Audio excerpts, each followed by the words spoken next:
मित्रांनो, mid night eviction अंतर्गत रेवा कवरसे ही big बॉसच्या घराबाहेर गेल्यानंतर या सीझनचे टॉप 5 कंटेस्टंट मिळाले. यामध्ये तन्वी कोलते, राकेश बापट, अनुश्री माने, विशाल कोटियान आणि दीपाली सय्यद या सदस्यांचा समावेश आहे. रेवा घराबाहेर गेल्यानंतर या पाचही सदस्यांसाठी बिग बॉसने वोटिंग लाईन सुरू केल्या आहेत. आता या पाचही सदस्यांचे फॅन्स मोठ्या प्रमाणात त्यांना वोटिंग करताना दिसतात. या ट्रॉफीच्या रेसमध्ये तन्वी कोलतेचं नाव आघाडीवर आहे. ज्या पद्धतीने तन्वीने गेम खेळलाय त्यामुळे तीच विनर होणार असं बऱ्याच ठिकाणी बोललं जात आहे. तन्वी सुद्धा वेळोवेळी मीच बिग बॉसची ट्रॉफी जिंकणार असं बोलत होती. तर या ट्रॉफीच्या रेसमध्ये आणखी एक दुसरं नाव आघाडीवर आहे, ते म्हणजे अनुश्री मानेचं.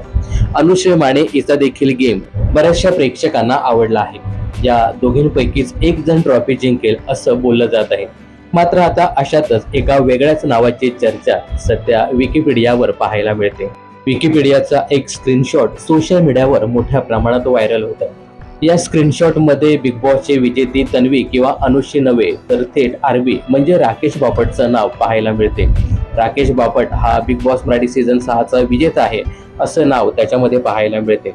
आता द जेंटलमॅन अशी ओळख असलेला राकेश बापट हा बिग बॉस मराठी सीझन 6ची ट्रॉफी जिंकेल का, हे पाहणं खूपच इंटरेस्टिंग ठरणार आहे. काय वाटतं तुम्हाला?